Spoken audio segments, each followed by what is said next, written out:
Hear from the member for Blair. Thank you, Mr Speaker. My question is to the Deputy Prime Minister. What mess did the Albanese Labor government inherit in the defence portfolio, and what actions are taken to address this over the past 12 months in order to keep Australians safe?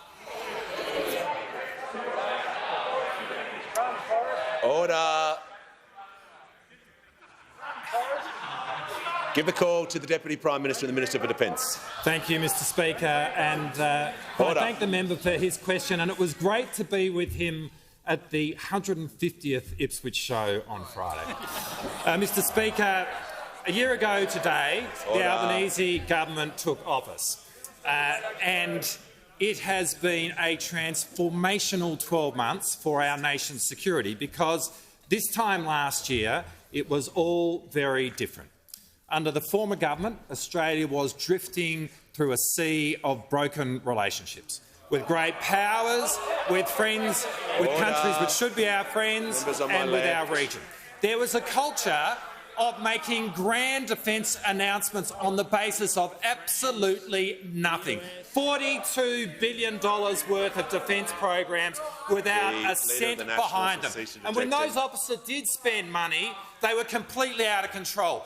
28 different defence programs running a combined 97 years over time.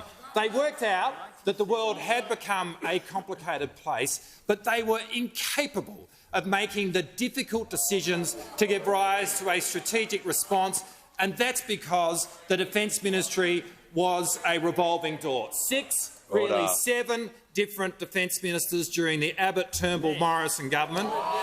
Order. The Deputy Prime Minister resume his seat. The Leader of the Opposition is entitled to raise the point of order. Thank you, Mr Speaker. Well, it's on relevance. I mean, there's no mention yet of AUKUS and the relationship with the US and the UK delivered during that period. It'd be relevant. It'd be relevant to resume your seat. The order. There is far too much noise. The Deputy Prime Minister in continuation. In 9.5 years, Mr Speaker, 24 different ministers in the defence portfolio, because they saw being Defence Minister as a trophy, and they saw the Defence Force as simply an opportunity to raise money for the Liberal Party. Well, all of that has completely changed. In our first 100 days in office, we commissioned the Defence Strategic Review, and the government's response to it has retasked our Defence Force for the first time in 35 years, giving it a clear direction for a new strategic posture, because we are able to make the difficult decision to prioritise money where it's needed most. We now do have a pathway for acquiring a nuclear-powered submarine capability, with the first Australian-flagged submarine in the water a full decade earlier than what was anticipated this time last year. We are growing the defence budget significantly beyond what those provided, and we have completely transformed our standing in the world, being treated far more seriously by our allies and beginning the process of stabilising our relationship with China.